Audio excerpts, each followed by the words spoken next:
genuine question to the historians out there, but historically, if you were put in front of a formation like this, would you just die?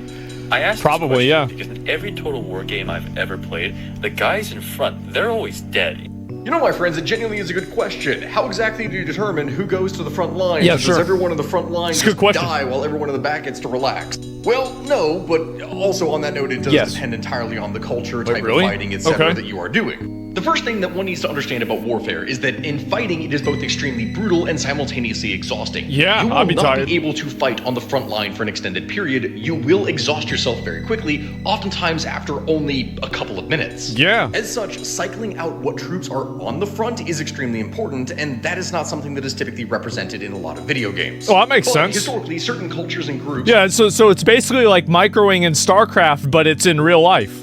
We're better at doing this than others, with the worst examples of it being like anything that uses a shield wall formation. The Greek phalanx, the Anglo-Saxon shield wall, etc. All of these things are going to struggle to be able to cycle out forces because it was about creating an impenetrable line that really had a difficult time moving once all the soldiers were locked into place. That would make sense. The Romans, on the other hand, were masters at cycling out their forces because they used a formation called a quincunx, which was a type of checkerboard formation. On top of which, because of the way they would fight, the individual soldiers from the front would be able to they did this in Mexico last week. Cycle out to the sides and rear of the formation, leading to another line being able to fight behind them, thus constantly keeping the soldiers fresh.